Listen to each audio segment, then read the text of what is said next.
Good afternoon, everyone. This is Joel Pate with Joshua Kimona. We're starting our Thursday webinar. Joshua, you're on the line with me. Good afternoon. Good afternoon, Joe. How are you, and how is everyone out there doing this week? Well, I hope everyone's doing well. It's certainly. I've been speaking to many of you guys on the phone this week after our last week's webinar about the dispute process, and many of you have asked for credentials to get into our members-only section. We're more than glad to provide temporary access as well to those that are not members yet. And Joshua, the credentials for that is the username is member with a capital M, and the password is score with a capital S. So feel free to join and look through those webinars, listen to them, and give us some feedback, because I was actually speaking to a gentleman today. And he commented about, he listened to one of the particular webinars over the weekend, and that I had mentioned that, in order to run your business properly, that you needed to have a focus on developing business at least 70% of the time. Joshua, otherwise what happens is you become so internally focused that, you don't get out and actually grow your business. And, I talked to a gentleman this past week who said, my business is down. What can I do? What advice can you have for me? Business is really very off. I said, well, what'd you stop doing? And Joshua, what he said was, he says, well, I went out there and I built my business. I drove to all these cities. I got these referral partners. People were sending me business. And then I had enough business and I stopped going, and I don't have time to go anymore, And, that we hear that all the time, don't we, Joshua, where, people are they become complacent in their growth, and they stop reaching out, and as a result, they stop growing. And then all of a sudden, a competitor comes in and takes a few of your loan officers, or a few of them quit, get out of the business, and before you know it, your income has dropped dramatically. And at the same time, your expenses have not. So, Joshua, it was very refreshing today to hear one of our customers remind me of how you've got to focus at least 60 to 70% of your day looking out into out of your walls instead of inside.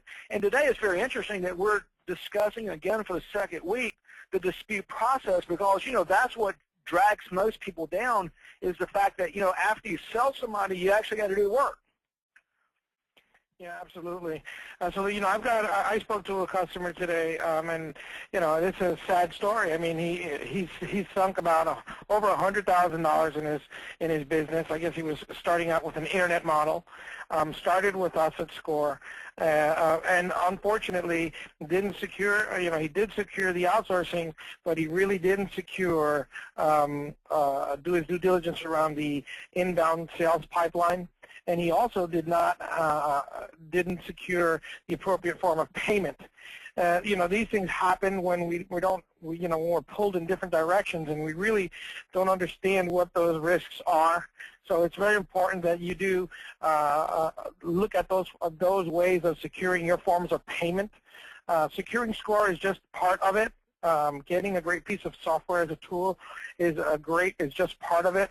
But spending that time and running your business and analyzing the risk scenarios with regards to consumer or customer acquisition and compliance and forms of payment is absolutely critical in order to sustain this business long term, Joe. Yeah, absolutely, and I'm glad you brought that up, because we'll have a slide in just a moment. If you go to our website, Scoreinc.com, on the far right-hand side, there's a tab called Getting Paid, and if you'll complete that opt-in form there, you'll be contacted by what we recommend is a new way of thinking about receiving payment. Because if you're using credit cards, I couldn't tell you how many calls we had this week of people that had lost their merchant accounts. It's going to happen to you if you're in the credit repair business. And so there's a new concept out there. And Joshua, I'm reading an article, and I really want to share with everyone. It's out of the American Express Executive Travel Magazine, and it says the title of it is Your Biggest Competitor. Your sales threat is not that company that's underselling you. It's the status quo. And acknowledging this reality can heat up your sales success. And when you go into an environment where you're attempting to change the way that people are doing business. It's not that we're selling against credit cards or against ACH.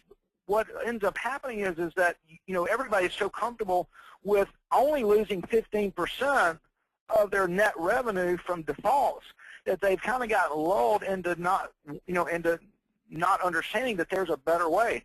And if you can go from having a 15 or 20, 25% default rate down to 5 or less, it will dramatically change your business and the net profit, the net cash that you actually enjoy at the end of the day. We had Kelly Wells on our program 3 or 4 weeks ago talking about this, and she has realized that she has over $51,000 in uncollected revenue. And I asked the question, how would it feel right now if you had that $50,000? And Joshua, I'm sure it would change your business dramatically. And so, consider going to that page and opting in, because it's definitely a revolutionary way to run your business and secure those forms of payment, because, after all, we are in it for the money, and, you got to get paid. So, Joshua, without any further ado, let's move forward, and this is that website, our website with a Getting Paid button, and just click and fill that form out, and a representative will give you a call. We're going to kind of go briefly and quickly through last week's webinar to kind of set the stage for moving forward. We're actually going to show you some action real letters that we use and send out, and Joshua is going to go into detail and explain the importance of the aspects of those letters. So we'll get to those in just a few minutes. Joshua, let's briefly go through this and highlight it, because last week's webinar was over an hour long, and you could go back and listen to it in detail. So just kind of let's set the stage and move forward as quickly as we can through these slides. Yeah. Basically, we went over the what is the score policy? How do we look at account items, and how do we look at the credit report? So there's we talked about technical data, we talked about account inquiries and public records, and what were the criteria that we used when looking at all of these. Next slide, please.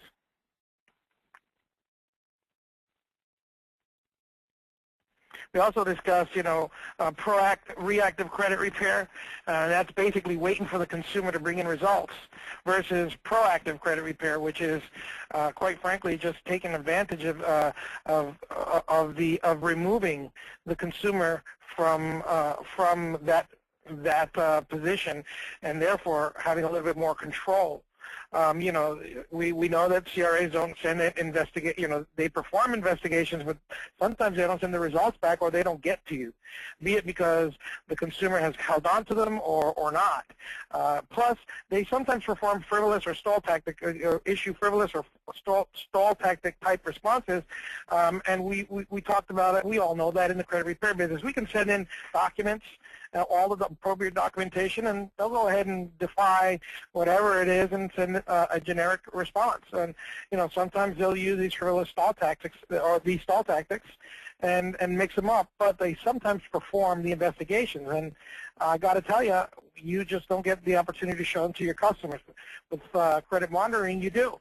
Those are the implications of this. 30 to 45-day cycle. Within the scores process, frequency is absolutely important. So we can't go too low, below 30 days, but we can't, there's no sense in dragging it out another 15 to go all the way to 45. So if you're able to look at a report every 30 days like clockwork, well, why wouldn't you want to do that? Take the customer out of the formula, you put yourself into the company, your company, into control once again. And the probability of delete or repair decreases from 30 to 40%, and it is simple. If you dispute every 45 days, adding an extra 15 days to the 30-day cycle, you'll probably dispute 4 times in 6 months and 8 times in 12 months, more or less. If you do this every 30 days, you'll dispute anywhere from 11 to 12 times in a 12-month cycle, or 5 to 6 times in a 6-month cycle, which is about 30% difference just in frequency or probability of delete or repair. So frequency is something we want to look at. You know, it adds, when you're running reactive credit repair, you got to go ahead and add a whole bunch of costs to the back end. I mean, you've got to have somebody go get those credit reports. I mean, all of this is stuff we covered on our last call. You can go on the website and look at the webinar. And this is what we call proactive credit repair would look like: taking the customer out of the formula, putting us into the taking out of the formula and putting us, the credit reporting organization, into the driver's seat again. Next slide, Joe. Yeah, Joshua, let me just mention a point here. If you're on the pay-for-delete model basis, and your customer does actually get the results back from the bureaus, and they've got 10 negative items removed, and they owe you $50 a piece, they owe you $500, I'll assure you, you won't get those results back, and then you won't be able to bill your customer. And so, so many people lurched into the pay-for-delete model basis about a year and a half ago without properly setting up their business. And without a doubt, again, we're back to the idea of the TransPay model as well as the credit monitoring being absolutely critical in order to, get paid, because that's what you're in the business to do. So I'd throw that in there. Yeah, that's important that you mentioned that, Joe. Once again, going over what we talked about last week, 30-day cycles. We access the credit report. We don't have to wait on the consumer to do so. If there's a frivolous response, we see results anyway. Consumers see that as a blessing because they're going to start checking their credit monitoring portals and checking if you have any software that accesses your, gives log-on access through some type of credit reporting device or portal reporting. They're going to be able to see their reports, and they're going to compare and see how their credit repair process is going. So, getting something like Identity IQ, and you can do that by going to myiqreport.com, and you can use that to get credit reports for your customers. You can do that. You can do that with or without being a Score customer. Go on to the next slide, Joel. Now, we talked about what was the Score way, the deliverable. The deliverable to us is a letter. And, we talked about the three things that we cover, primary areas, which is a spun template, handwritten envelope, and customized dispute instruction. That is the composition of our whole deliverable. And it produces a quality dispute letter that's sent out to the CRAs and or the creditors, a direct to creditor as well. Now, how do we do that? And we go on to the next slide, Joe. We do that many ways. I mean, we have to have customized templates that have a process of changing those templates continuously. So you should do that as well in your business. If you're running your own processing, you want to change that template. The template to us is a wrapper. It goes around whatever the driver of the event is, which is to generate an automated consumer dispute verification code. So, but that wrapper needs to change because, in essence, we want to bypass OCR and we want to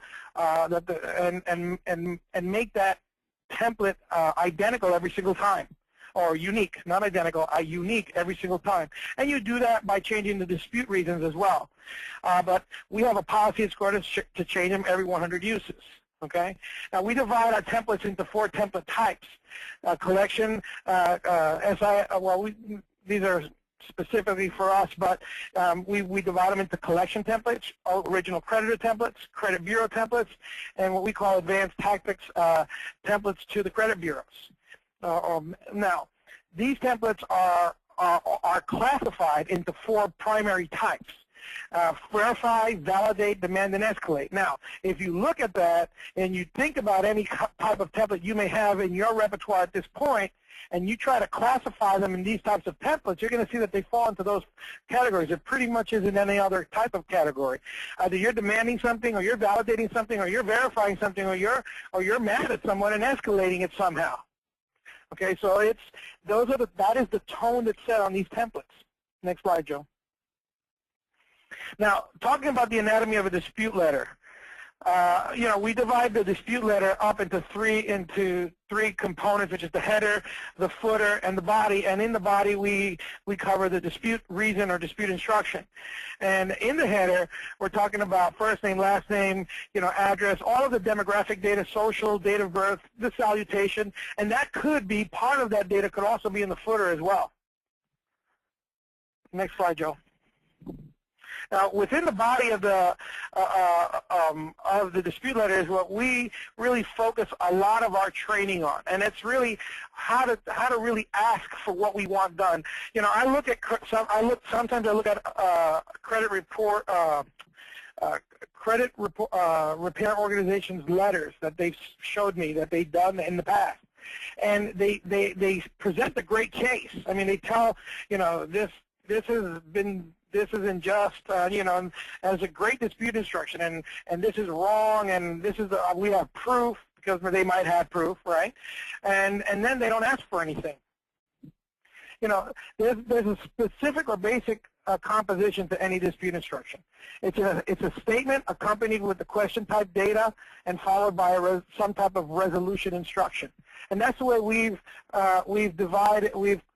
basically described or divided up or broken down our dispute instruction or dispute reason into three primary parts: the non-assertive statement, followed by multiple or singular pieces of account data, and then followed by a resolution. It's gotta tell the CRAs what to do. Now, it's gotta fall into their cookie-cutter system. You know, they've got people reading these, but most of them are processed through systems. Now, if it were to get to somebody, they've got a specific time frame to read that and get it out the door, but definitely it's not many minutes. They've got to be able to, if they've got a couple of pages to read, they're going to scan these letters for things that would trigger some type of an ACDV. And that's what they're going to look for to populate eOscar with. So the good thing about these dispute instructions should be factual. They've got, we at SCORE have recently started moving to 2 pieces of information. I say recently, but it's a couple of months now, and we've been moving to 2 pieces of account data, 2 pieces of information that we're challenging on every line item. Our new processes have been trained this way. Our old processes are being retrained. So this is something that you need to build into your system. You need to bump the lamp, as we call it, and you need to always look for a process of continuous improvement within your process when disputing in-house. Okay, all processes should create and rewrite and submit new lists of dispute instructions every month. That means that we actually look at these dispute instructions every single month, and we tell them if they're okay or not, and then we ship them right back, and we send them back, and they add them to their list. And that keeps them moving. It's a process that refreshes every month, and it's continuous. And that's with regards to just the dispute reason. Now, don't get me wrong, ladies and gentlemen, when I'm talking about the dispute reason, I'm only speaking about what happens with regards to one account item. And if you've got 10, every single one of those dispute reasons will change or will be similar in effect, but those dispute reasons should change every single month on every single line item that has been verified or not. Our process is to change them all. Next slide, Joe.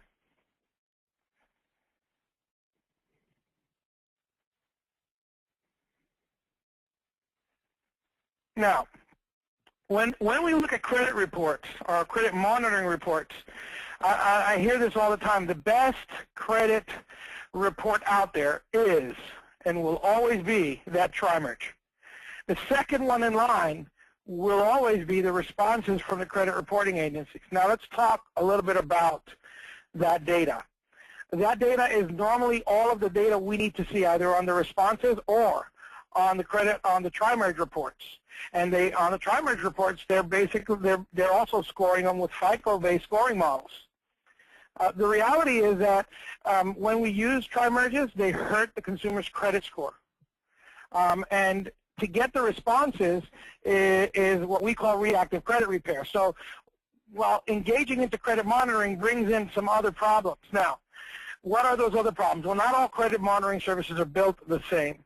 But some of them populate a lot of data, some of them don't. And they basically order and configure their services at, let's call it as an a la carte system, where they basically buy or not buy or agree to populate or not populate data based on technical and or funding capabilities or the amount of money they're paying for these pieces of information that they're buying every time they pay these credit bureaus for click charges. So it's important that we understand that not all credit monitoring services are built alike. Some of them are 30-day pulls, some of them are 90. We want to do business with only 30-day or less credit monitoring type pulls. Identity IQ is one of those. And we want to have a lot of pieces of data, the most important ones in there. And these are the ones that we see most common in most of our credit monitoring services.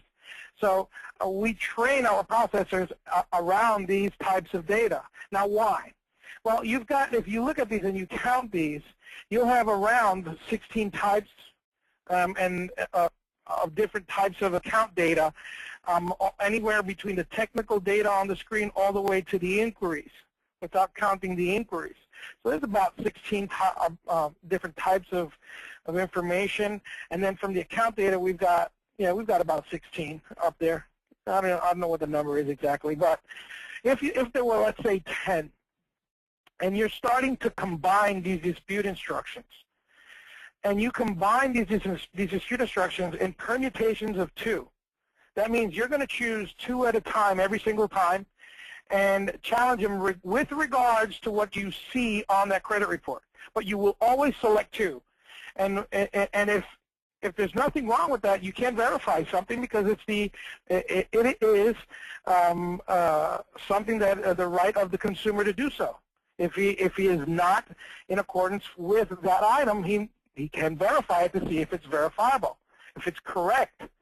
Okay, now when you choose these pieces of account data 2 at a time, you've got inside combinations of, let's say, 10 pieces of data, you've got permutations of 2, and you combine those. So there's a lot of combinations to that.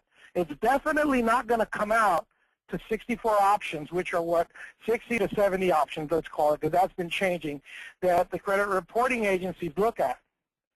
They're only looking at 60 to 70 different types of reasons. So what we do is that we combine them. And placing one in the first position and in the second position is also fundamental. If you change those around, they will look at them differently. Sometimes they read 2 at a time, but they can handle more. Some creditors can handle, we've seen up to 5 or 6 because they adversely select any of the ones that you put in there. So combining these pieces of account data along with your non-assertive statements and a resolution item on your dispute reasons is absolutely important for your processors to do that every single round. Now, with regards to the most important thing there, let's stay on just for a second. You've got to ask the credit bureaus to do something. You've got to ask them to do something. You've got to tell them what you want them to do. And if not, what do they do usually? They just do it. They don't act. Well, or Joel, they go ahead and they basically do what they want to do. They'll respond to whatever they feel like responding to. If we're unclear on what that action is, and basically what you've done is waste it around. First thing you can do is go after the line item. If we go after the line item by saying it doesn't belong to me or it's been paid as agreed, you're throwing the kitchen sink at them, and now they have the right to respond frivolous for every single other piece of data that you're challenging it because you basically said it doesn't belong to you. That's an all-encompassing remark. So again, just to help you clarify what you're saying for everyone on the call, if there's up to 16 different types of information here, and so what you're saying is that I want you to verify the account number and I want you to verify the balance as 2 different dispute instructions on the same trade line on the same dispute. And that would be, if you're just verifying something, that would be a great challenge or a verification statement, and non-assertive at the same time. But you know what you're missing there? And you're missing what you need to tell them, Joe, right, to do. And then you've got to accompany that. And if they are incorrect, correct them. And if you can't correct them, remove the line item or remove the item completely from my report. You've got to be able to continue. You can't just run up to the finish line and just stop. You got to go all the way through. Good point. You ready to move forward? Yes, I am. Now we go into definitions of the technical data, and a lot of this is something that you guys have all seen. But when we talk about names and aliases, this is important information. But the name is something that we need to dispute whenever something is wrong. Now let's talk about what is wrong, or what is something wrong. How do we define wrong in the credit report? Well, if my name is Joshua Carmona Rosa, that's what should show. If that's on my ID and that's on my social, that's what should show up on my credit report. Now you need to verify that. So at least on your ID, it should be consistent with what you're trying to correct. That's important that they get that right. Okay, that can cause a proof of address or a proof of ID verification request. If it's a social, it can cause a proof of social verification request as well. So we want to be careful with that, because even it could, from the consumer's point of view, waste around, because they don't stop, because you're using credit monitoring, they don't stop sending results back to the consumer. Remember, we're disputing on their behalf. What happens is that they go ahead and they respond to you. They update their in-file. You use it, if you're using credit monitoring, you're able to see the change every 30 days, but your consumer continues to receive results. Now, if he receives a frivolous response, yet you are able to look at his credit monitoring service and see that things did change, either for the better or change with regards to new corrections on the report, guess what? He gets to see that every month. And he's going to say, well, how do they know that? Well, because you're looking at their credit monitoring service. It shows them that you're doing your due diligence in a proactive manner. Correcting that name is absolutely important, and we do that all the time from the beginning. You should correct names and primary addresses in your business from the very first dispute and all the way through until everything is correct. The date of birth is important, but really not as much to cause some type of a frivolous or stall tactic type response. We don't require that to be disputed. If a CRO asks us to dispute something like that, we certainly discuss it with them, and we have done that before for some CROs, but it's not our policy. Next slide, Joe. We mentioned the current address.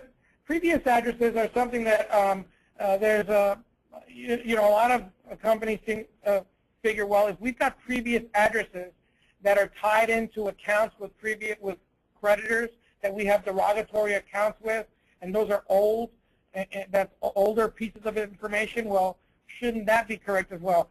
I don't know the answer to that, but I can tell you that we haven't noticed a decrease when we did or have disputed previous addresses. We haven't noticed a decrease in frivolous type responses. Quite frankly, I don't think we're in the best position to do that anyway, because we don't look at the responses. We look only at credit monitoring services. But it doesn't stall the process at all.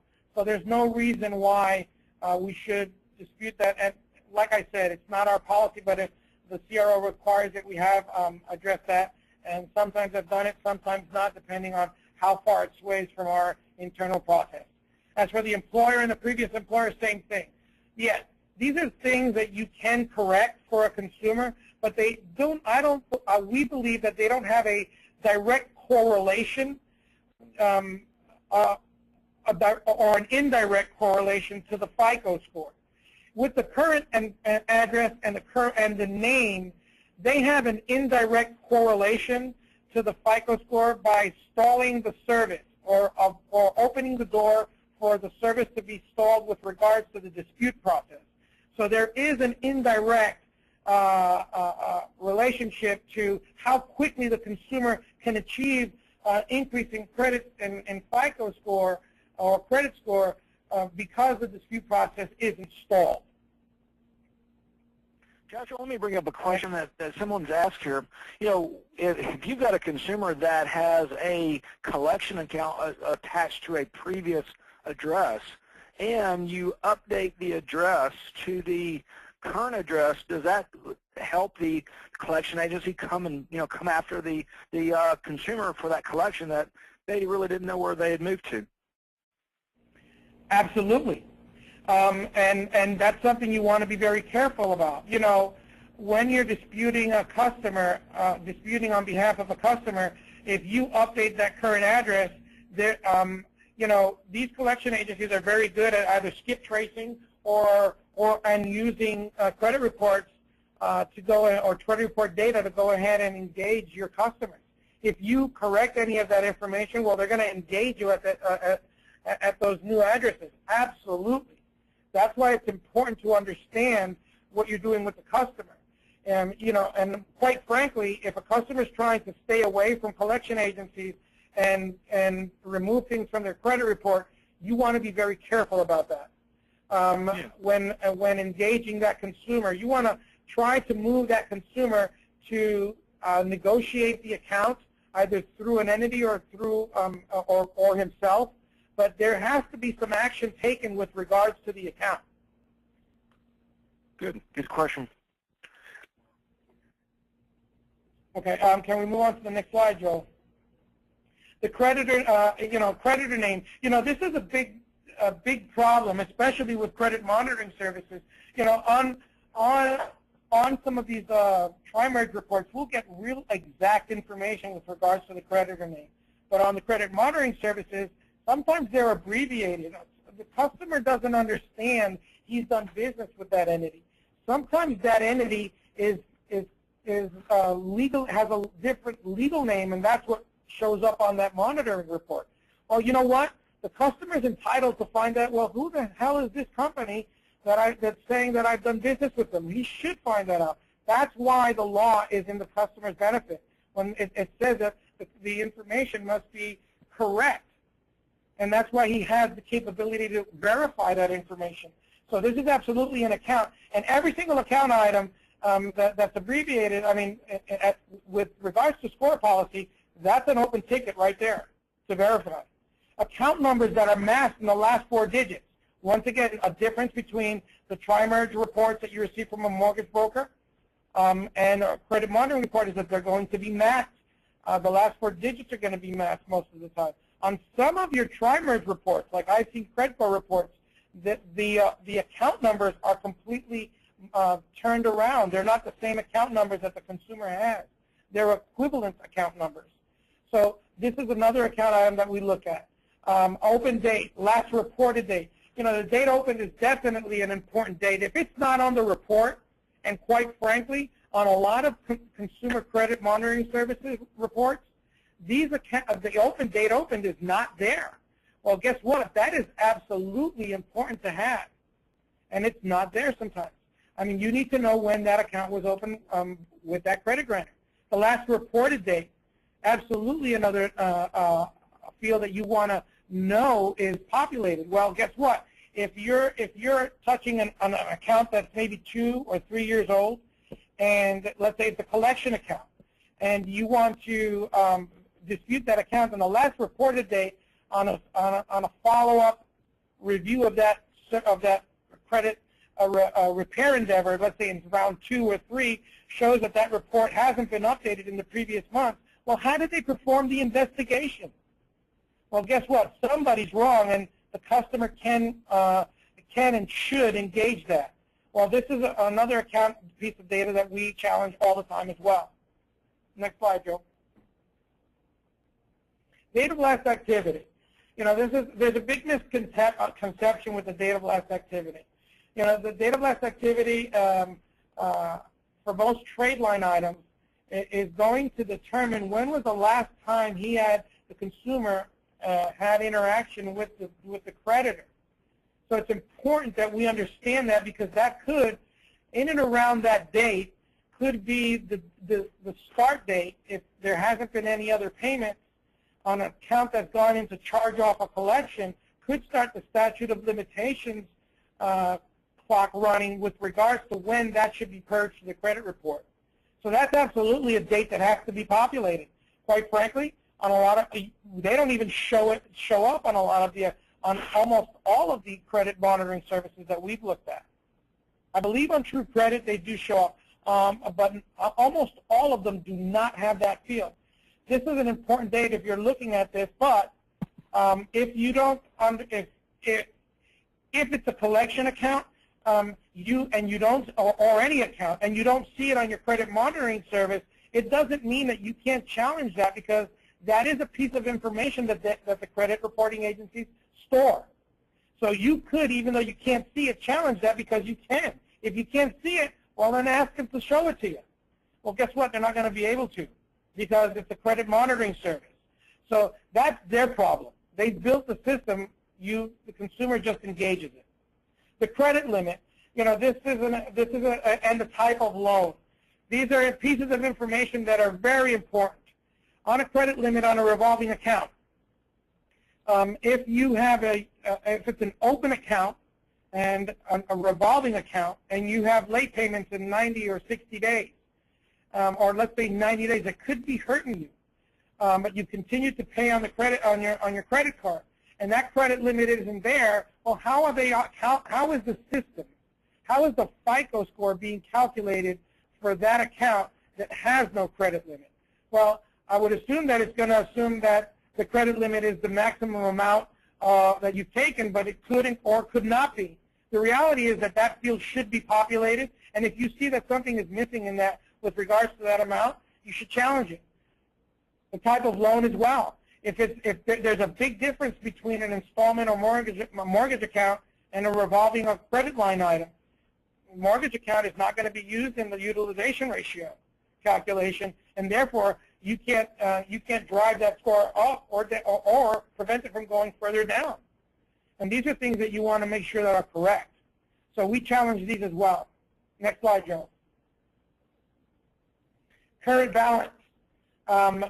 This is a tough one. I mean, how many consumers do you know have been able to give you the exact balance of any of their? How many balances that belong to you do you know exactly what they owe this day, to this day, the liquidation balance? You never know that number. So that's a number that can always be challenged if you haven't already investigated it. The amount past due, same thing. Months reviewed or rated. Okay, this is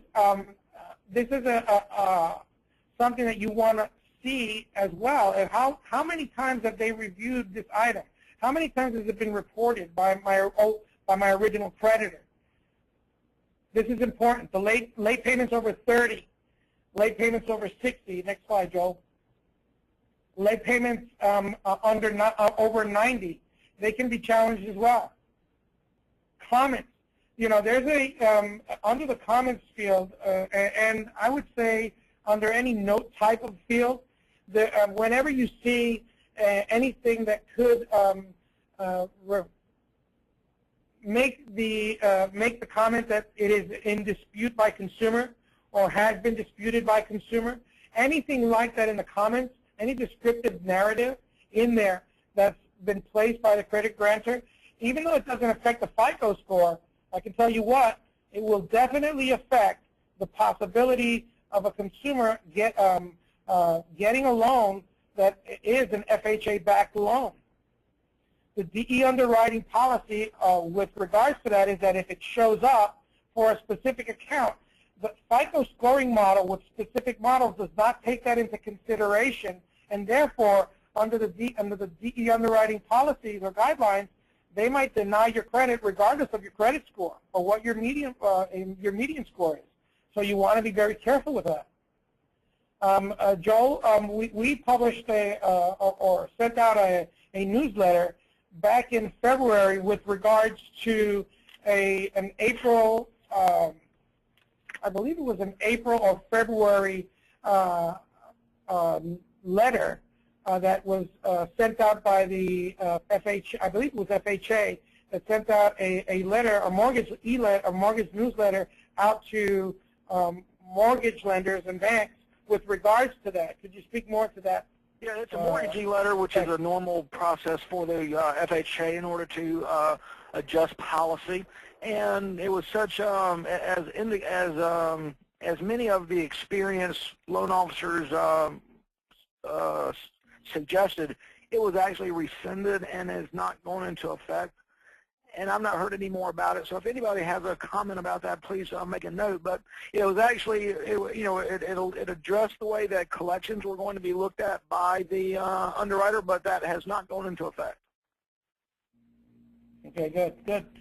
So, but there is a movement to try to look at that, because that's a harsh comment. I mean, if there is a revolving account that had a mistake in it, or a mortgage account that had a mistake in it, and it said that it was in dispute, it could cause you not to receive a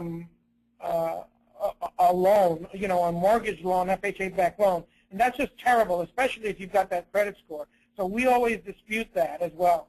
The status is something that is a current status of the account, and we dispute that as well. The ECOA, the Equal Credit Opportunity Act, which basically tells us or defines if it's joint a married status, we need to dispute that as well if it's not correctly stated on there as well. But if we don't know, we can always verify that as well. Next line item. The inquiries. With inquiries, you want to be very careful with inquiries. Inquiries really only affect or leave points on the table with regards to the FICO score for about 12 months, and on the 13th month, they're not affecting that. They're not leaving any more points on the table, let's put it that way. So our policy is not to dispute, inquiries that are older than 3 months, because we feel that customers are on an average from 6 to 9 months. So by the time, if they're 3 months old, and by the time they've gone through the program within about, either at the end or within a month or so, that inquiry is no longer affecting the FICO score. We do dispute them as well. Very tough to remove a lot of inquiries. It's not as easy as people think it is. There's only 2 things that you can challenge on an inquiry. So so it really makes it difficult to do over time. And that's because all you can dispute is the name of the inquirer and the date of the inquiry itself. Next slide, please. Public records. We go over Chapter 7 and Chapter 13. These are the things covered under them are the date filed, the reference number, the court and the plaintiff.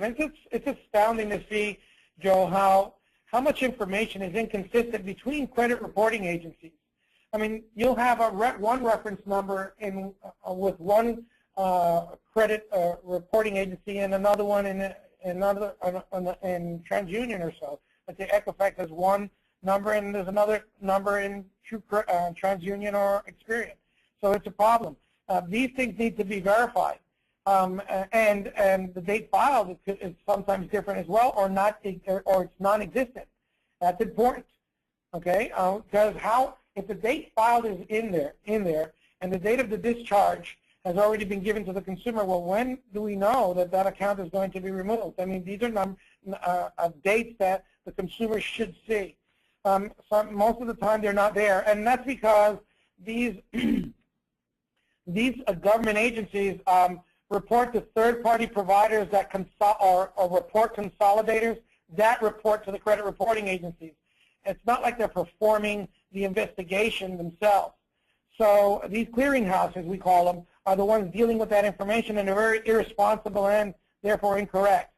And these are things that should be challenged as well. With public records, there's fewer items to challenge, so be careful when challenging them, and be very appropriate when challenging these accounts, because you don't want to commit any type of fraud. Next line item, Joe. Sorry, judgments. Judgments have similar information, but they're not all the same. You've got the type of the judgment, and you've got tax liens as well. We look at them in the same relation. With regards to the dispute process, we know they're different, but with regards to the dispute process, they're similar with regards to the information. Date filed, amount, case number, and defendant. So the definition of what's in there changes for the judgments. This is something that can be challenged, but you have fewer opportunities, and once again, you want to be very specific and clear on how you engage these items and do not commit fraud on behalf of the consumer or yourself. Next slide, Joe.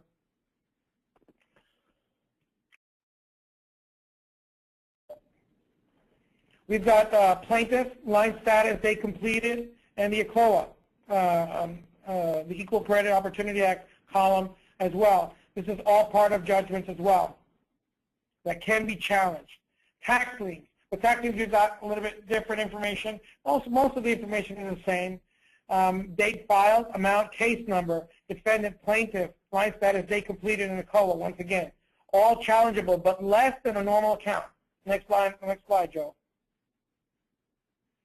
Now, one of the things that you should do when engaging your processing staff is that you should engage them to create new dispute reasons every month. And the way we suggest a way to do that, and that is to divide them by account data type. So you can have your quick pick lists for those processors can be divided into, let's call it account name and account number, or account number and last reported date. Each one of those, and then divide them by day of week, and then go ahead and categorize them on an internal document per processor, and have them change that every month at a minimum of 2 pieces of account data per month. Now, when they do that, what you get is you get an ever-changing toolkit of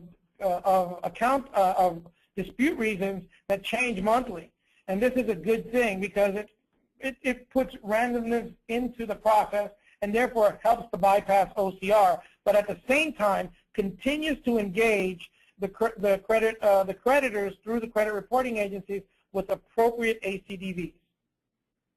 Okay, you want to always be able to classify them. Okay, and you want to be able to do this monthly and rewrite these existing instructions if you can. You want to spin them as much as you can so they're not exactly the same. This is all to bypass OCR. Now, this is a lot of work. Let me put it to you the way that I put it to our processors. I used to be in the car business a long time ago. I was a general manager, and I sometimes spoke to service managers and told them that if mechanics did not come in with the appropriate tool or skill set, they were unprepared for the jobs for their job place. That means that if they weren't properly trained, and we would provide them with the training, and they were able to take it and get their certifications. So if they weren't certified and they didn't come in with the proper tools, their own tools, they were unprepared. This is our processor's tool set. They need to come in prepared with these dispute instructions on day 1 of the month. If not, they're unprepared to engage our customers' disputes. So this is something that we look at every month. We engage them every month, and it's a task for management to review or QA people to and processing QA people to look at this. But it is something that's detrimental to your process and should always continue to change. I think we've looked at this already, Joe. Next slide. Yeah, you went back to the dispute letter. Okay. Let's see some samples of letters here. If you can pull them up on screen, Joe. And we can go over the anatomy of this letter.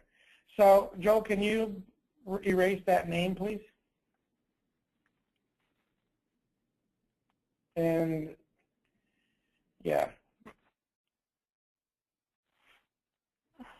Okay, so we can see that we've got a letter here, but I want to highlight the dispute instruction under the first line item.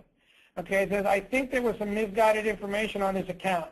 Please confirm and verify the account name, account number, account type, monthly payment, and credit limit. Past due account status, and payment history. If you are not able to provide this information, remove this account immediately from my credit file. That's a lot of data to engage, but they've got to perform, and they will choose at least 2 of those accounts, and they're going to probably engage the first account or the second account as the primary account to generate an ACDV with. Some creditors might... You're really meaning dispute instruction, right? They're going to address the first and second dispute instruction that's there, which is the account name and account number. Exactly. Now, we've seen, Joel, as of late, that they're engaging any of them on some of them, but it really depends on the creditor. So if the creditor has the capability of handling multiple dispute type of instructions that engage different type of account data, it used to be 2 was the limit, but now we've seen that they engage 5 and 6 at a time. So they'll make changes to all of them, or different amounts, or different quantities of them. Now, this credit management might change the account type or correct it, might update the monthly payment, the credit limit, and the payment status, but might not correct anything else. So we've seen that as of late changing. So they're technically becoming more proficient, and they're building a lot of systems around, especially with the larger creditors, around the eOscar. So it's important that we engage. A point to bring out now, just to make sure everybody understands, that this is a data furnisher direct letter. Yes. And not one to the CRA, but one to the data furnisher. Exactly. This is now another point. I'm glad you brought that up, Joe. This is important that we look at this. Is that you might say, well, why are we disputing this type of information to a creditor? Well, because FACTA 312 lets us do this. We can ask the creditor to update information now, and to verify information. And the way you do that is through a dispute instruction on a direct-to-creditor letter. A lot of you out there on the call are only using your creditors to just validate or verify debt. This is something else that you can add to those templates in order to improve your dispute ratios with regards to deletes or repairs, because they're responsible to perform this investigation now, and that was enacted in 2009. Actually, it was enacted in 2009 and made a part of the law, or was made law in 2009 and enacted in 2010 July. So from 2010 July 31st forward, all creditors are responsible to perform these types of investigations. And this is something that we do at SCOR. It's an additional fee, but we do it anyway. Okay, Joe, let's go down and see something else. And this is another direct-to-creditor dispute. As you can see, this is a validation letter.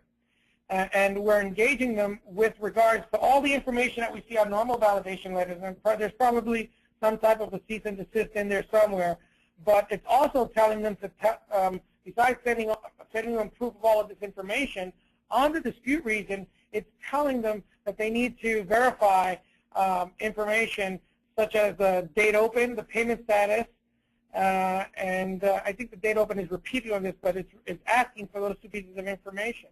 And it's validating that information and asking them to eliminate it if they can't correct it. So this is important that we structure our dispute instructions appropriately and include them in direct-to-creditor disputes. Next letter, please, Joe. This is this is also a direct-to-creditor letter as well. And as you can see, there's multiple accounts for one creditor that are being addressed on the same direct-to-creditor dispute. This is a blessing in disguise for the consumer, because he only pays for one, but he gets to dispute, what is it, 5 on this report, on this dispute letter, going directly to the creditor. Now, these are examples of direct-to-creditor disputes. Okay. Yeah, so we're going to have to come back and show the other ones. Unfortunately, I do not have that slide up at this time, so Joshua will have to keep going, and we'll come back to a CRA dispute in just a few minutes. Okay. Well, actually, we're probably going to run out of time on this webinar today, but I apologize for that. Yeah, oh, wow. I didn't see where we were. Okay, so keep going. Continue to go, Joe.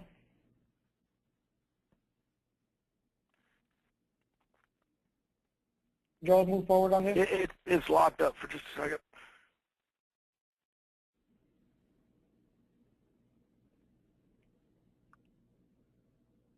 Yeah, you've gone forward too much.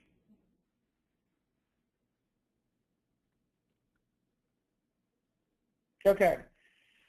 So how do we engage at Score? How do we engage creditors? Well, when we look at creditors, we look at them for how big they are, because normally the larger the collection agency or the creditor, the more automated they are.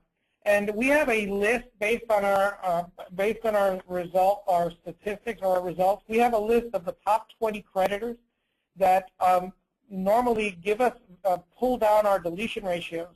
And now these creditors normally delete in less than 20% of the time, some of them even less than that, maybe less than half of that. And that's because they've built through the eOscar API, or Application Programming Interface, they've built in a software engines that actually grab those pieces of data that come through eOscar and automatically perform the investigation and respond with a response code automatically back through eOscar to the credit reporting agency. So bodies are never looking at these things. Now, this is very expensive to do, and it's normally something that is being done with only larger customers or larger creditors or collection agencies. We've noticed that we get worse results with them, and these are the ones that we engage with 4, 5, 6, 7, 8 pieces of account data almost all the time. Now, this is important that you engage these companies with multiple pieces of account data all the time. Use 4 or more. After the third round, spin the DI. That means spin the dispute reason, change it around. But this is the list of the 20 top worst creditors that you want to look at. Bank of America, terrible. #1 on the list. Now, we've seen companies come onto this list and then drop off. And that's because we've engaged them in a different way, and we're able to start getting better results with these companies. But eventually they will pop on again because they figure it out, and then they readjust their programming. So you want to be very careful with this. And if you're not using a company like us that can provide you with a list that's based on previous results in large quantities, you're going to have to be paying attention to this, because this is part of your continuous improvement policy within your dispute process. Next slide, Joe.